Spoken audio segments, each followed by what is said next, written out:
So, we're getting deeper and deeper into the 80s, almost to the 1990s now. And, oh, things are changing. As Bob Dylan once said, the times they are changing. By this time of the decade, CDs were outselling vinyl, and vinyl was disappearing. I could barely get it from any store in my city, in Lancaster, Ohio. And somehow, I managed to find enough to get through this year, but things are going to have to change soon. The year was 1988. I'm TC Kirkham. This is Vinyl Recall.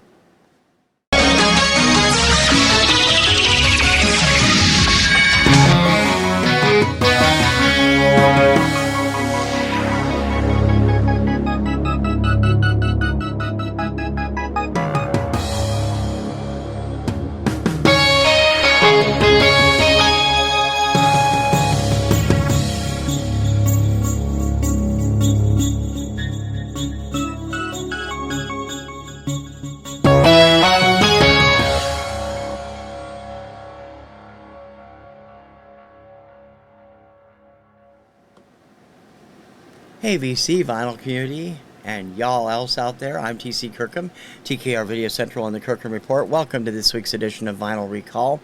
We are up to 1988. This year was tough.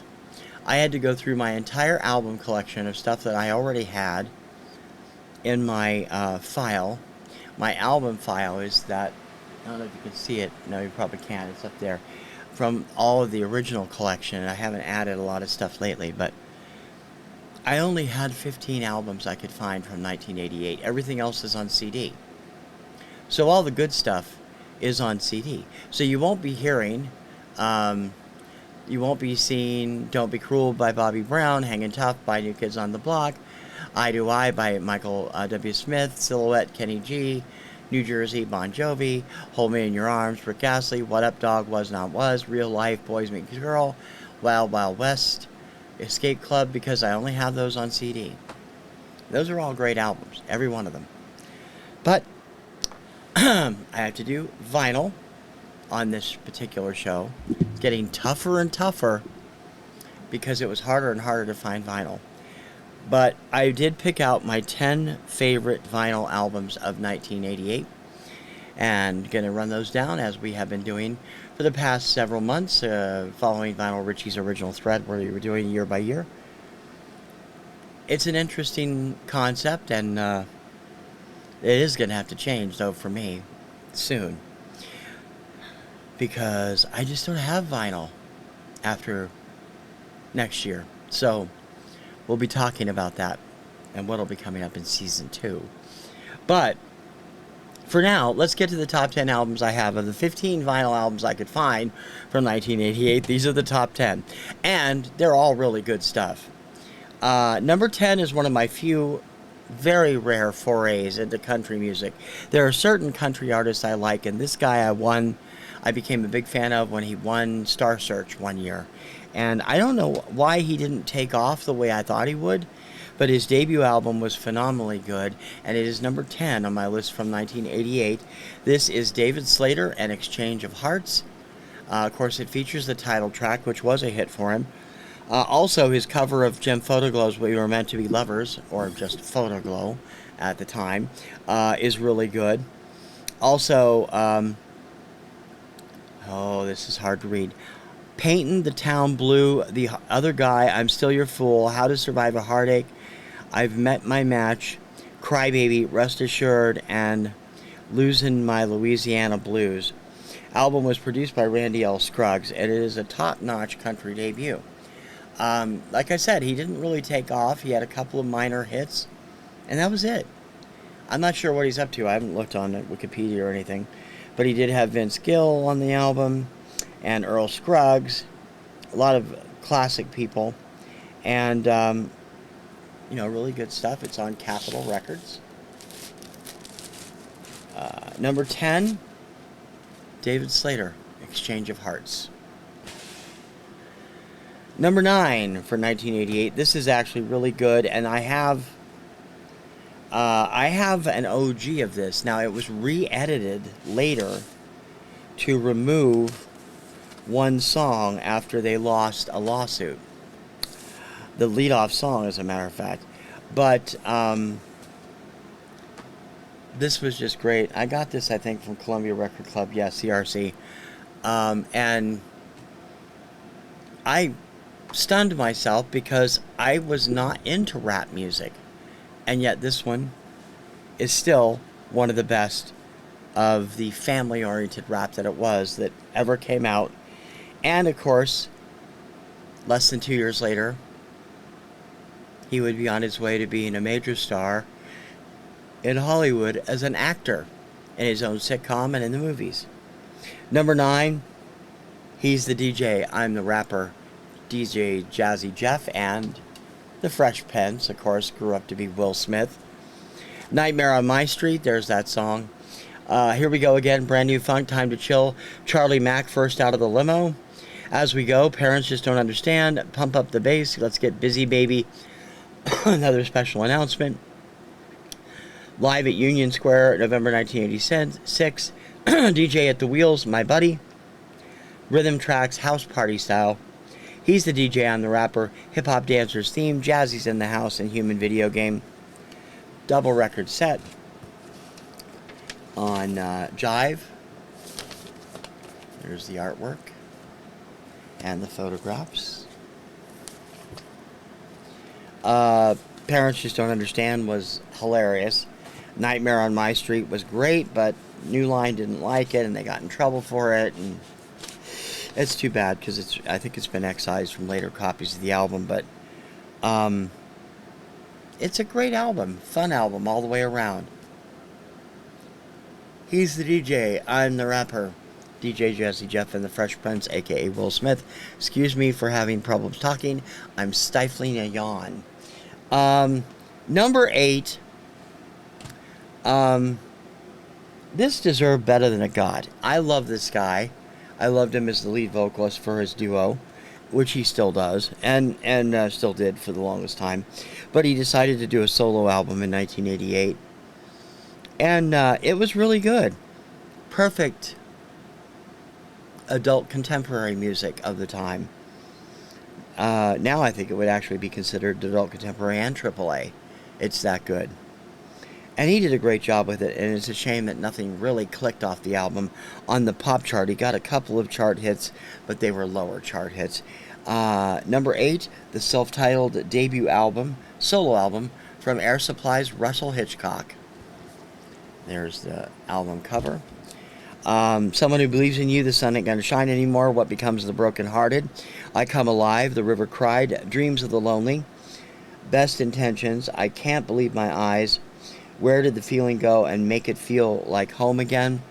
Again, still on Arista, which is Air Supply's classic label, and they would reunite to do a couple more albums later.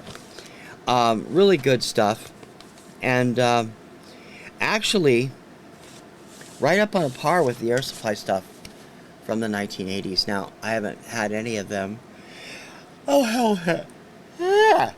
Sorry, it's been a long day and a long couple of weeks for me, work-wise. I haven't had any of them on my top 10s, but I've always loved Air Supply. I have all their albums, including their early album, Love and Other Bruises, which is a bit different style than that was on Columbia, and that came out in 77, I believe. But they took off in 1980 with Lost in Love, and I've loved them ever since.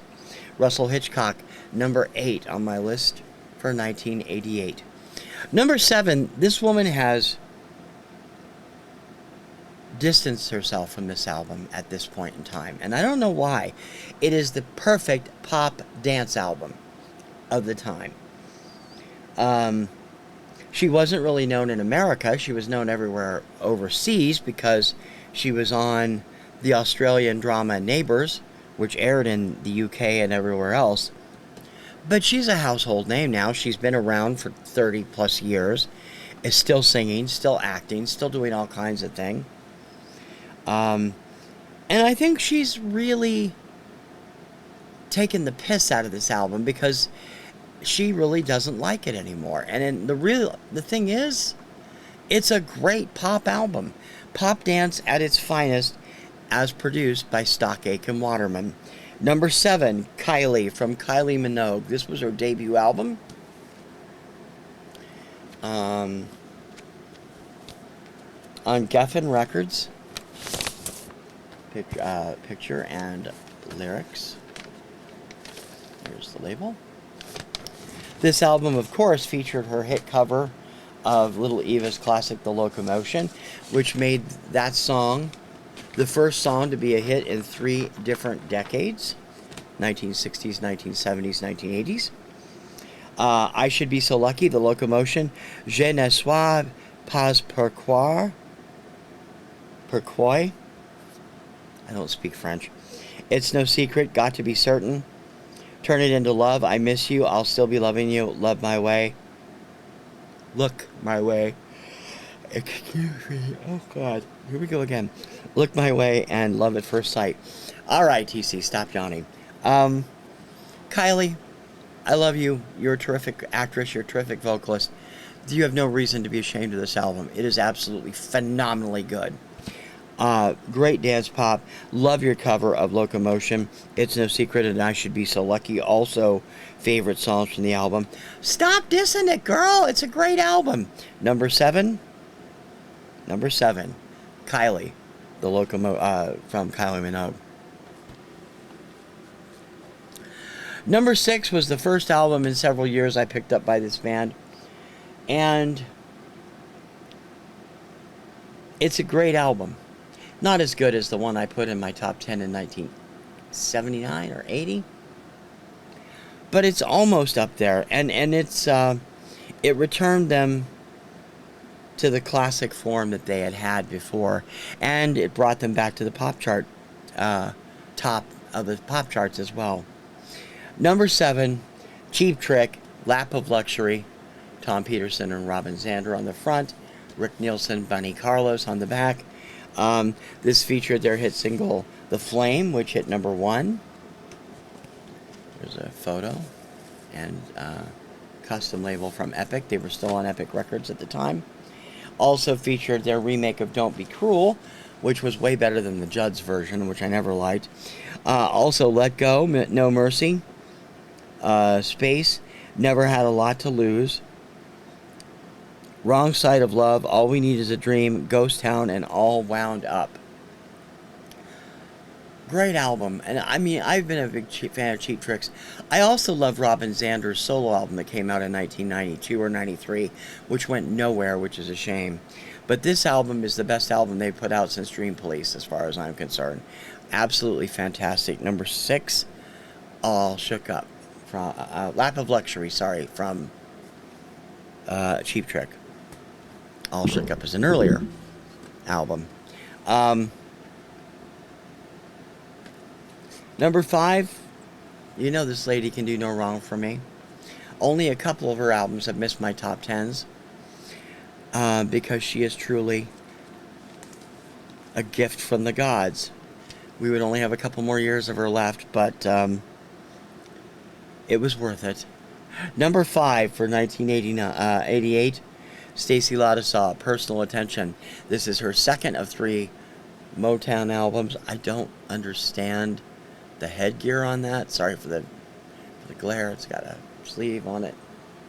No matter where I move it, it's going to glare. This is my favorite of her 3 Motown albums. Personal Attention, Love Town, Let Me Take You Down, Ain't No Mountain High Enough, which is a duet with Shalomar's Howard Hewitt. He's Got a Hold on Me, Find Another Lover, Changes, Every Drop of Your Love, Call Me, and Electronic Eyes. I love their cover of Ain't No Mountain High Enough. It is fantastic. But I still don't get the headgear. Why are you wearing a Flash helmet thing here, lady? Or Kid Flash, actually. Stacey, would retire within a couple years after this. Motown Records there. And more's the pity for the world. She's very happy. She has a family. She and her husband, last time I looked, they owned a recording studio in Washington, D.C. But damn, I miss that voice. I really do. Number 5, personal attention, Stacey Ladislaw. Number 4, 1988, I mentioned this guy last year. The follow-up album was just as good. I think it's in the same place as the other one. Now, this one didn't have as many hits on the Kirkham Report, but the guy is, this is one of those artists that really, he was perfect for the time, and he was better than most of his peers, and he still is. Number 4 for 1988, Glenn Medeiros and Not Me. This album, executive producer Leonard Silva, individual songs produced by a number of people, most notably Tom Keane, includes Fallen, Never Get Enough of You, I Don't Want to Lose Your Love, No Way Out Out of Love, You're My Woman, You're My Lady, Love Always Finds a Reason, which is a duet with Elsa, Someday Love, Long and Lasting Love, Once in a Lifetime, which was a single also, Heart Don't Change My Mind, I Don't Want to Say Goodnight, Not Me, and Una Roman Diamante, which is the Love Always Finds a Reason in, I believe that's Italian. Glenn is just a superior vocalist. Again, Amherst Records, he would jump labels the following year, sign a major label deal. But wow. He's another one that has continued to record off and on over his adulthood. Most of the time he's a high school principal, but he still sings, still performs. And dude, you were always the best of the lot in the 1980s. Number 4, Glenn Medeiros and Not Me. Now, gonna change directions here a little bit for my top 3. Number 3, I had 3 of one of these gentlemen's albums already. And I'm remiss because I didn't include one of them on the top 10. I should have in 1985. But these two brothers make incredible jazz fusion instrumental music. They are both known for doing that, for doing film scores, for doing everything. This album I grabbed when it came out, and it's one of the best albums of its type of all time, and one of my favorite albums of that year. I also own the CD, and I have it on digital. That tells you how much I really love it. It's indicative that they finally did something together, and this was the beginning of that. They've done 2 or 3 since then, and it's fantastic. Number 3 for 1988, Dave and Don Grusin and Sticks and Stones. There they are. Don on the left, Dave on the right. Birds with Long Legs, Pico Pica, Sailing at Night, River Song, Sticks and Stones, Glissade, Good Old Boys, and This Little Pig's Got the Blues. Birds with Long Legs would be familiar to you if you heard it. It's been used in so many television news and sports programs over the years. It's pretty scary. There's the credits and notes from each of the brothers. It is on GRP Records, their traditional label. I have a ton of stuff by Dave. I have a ton of stuff by Don. I just love their stuff. They're my type of jazz. People who love, their Miles Davis and all that, that's fine. I've never been into that really hardcore stuff, but the jazz fusion stuff I've loved since Herb Alpert and the Tijuana Brass. And that goes right through Kenny G and a number of other artists that also mix into that new age era. And these guys, they're awesome. Number 3, Dave Grusin, Don Grusin, Sticks and Stones. Number 2 is also a little bit in that jazz vibe, although it is a pop R&B album. She is best known for a lot of jazzy R&B, and this year, 1988, she came out with this album, and it gave her the biggest hit of her career. I have always wondered why she's never been as big as some of her contemporaries. She's fantastic, and this album produced her biggest hit, and it produced a song she made the first recording of that produced a bigger hit a few years later for someone else. She's known as a singer-songwriter and She's just incredible, and if you don't know her, this is the perfect album to introduce you. Number 2 for 1988, Get Here from Brenda Russell. Brenda had a minor hit in 1980 called So Good, So Right, which I loved. This one is just as good. Features her top 10 hit Piano in the Dark, as well as Gravity, Just a Believer. This Time I Need You, Make My Day, Le Restaurante, featuring David Sanborn, Midnight Eyes, and the title track, Get Here, which would be a monster hit for Alita Adams during the Gulf War. Brenda is just phenomenally good, and people who know her love her stuff. This was on A&M, which she had been with. Horizon, her original label, was an A&M subsidiary, and then they absorbed it when Horizon went out of business. And she made a number of albums for A&M. This one is the only one I have, but I'll tell you something. I've listened to other stuff on streaming. She's magnificent, and I've always loved that voice. Piano in the Dark was a breath of fresh air with the teeny pop that was taking over in 1988 and 89. She was terrific. And this album, if you like Sade and her smooth style vocals, or Nora Jones from today's ilk, Get Here, Brenda Russell, number 2. Number 1 might freak a few people out, because I've gone back to my New Age stuff again. But it's not really New Age. It's keyboards. I'm a sucker for instrumental keyboards. I always have been. I've loved them since I was a little kid. I've loved them. I loved listening to Bob Ralston play the organ on Lawrence Welk. And Richard Carpenter, of course, played piano and made me a big fan. But when synthesizers and electronic keyboards are involved, there's no going wrong with me.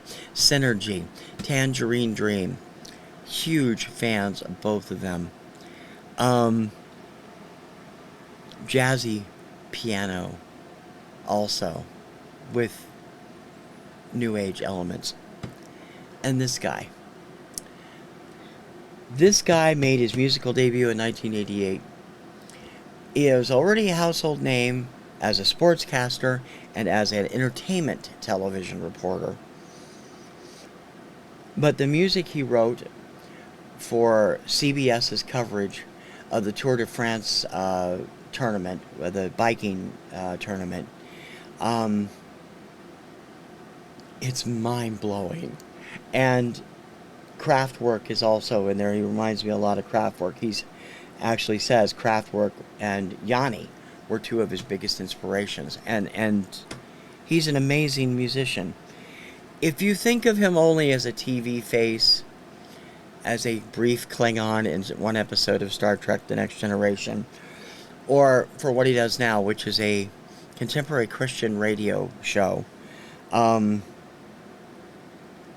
open your eyes to the genius, the keyboard wizard genius that is the man, the myth, the legend, John Tesh. Number 1 for 1988 Tour de France from John Tesh. This man is amazing. This is the only thing I have on vinyl by him. Everything else is on CD. And I have 7 or 8 albums. I have them on my Spotify playlist out the wazoo. Private music. This album is, I mean, I don't know how to say anymore.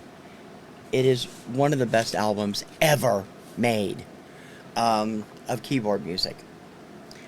If you've seen CBS's coverage of the Tour de France, you've heard his music. If you've listened to the Weather Channel, you've heard his music.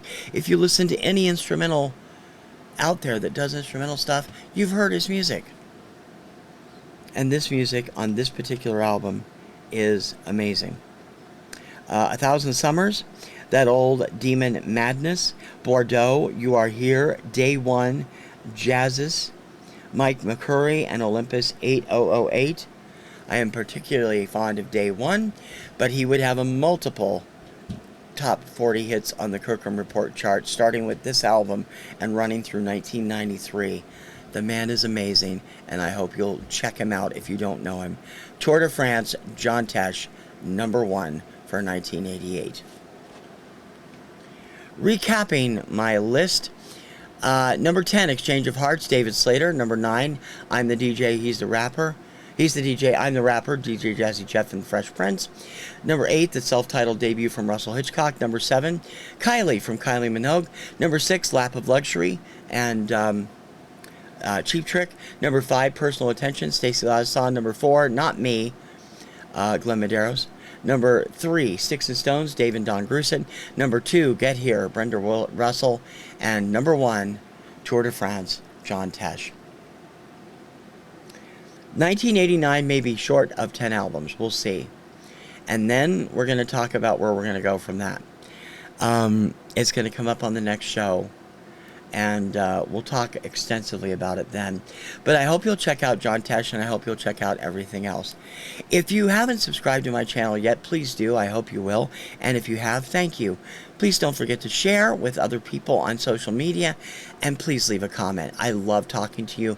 I love hearing from you. It's the only way I know how to keep things going and what I'm doing right and wrong. So please make sure you leave a comment. I'll be back with 1989 next week, if all goes well. For Vinyl Recall, I'm TC Kirkham, TKR Video Central, and the Kirkham Report. We'll see you then. Ciao, baby.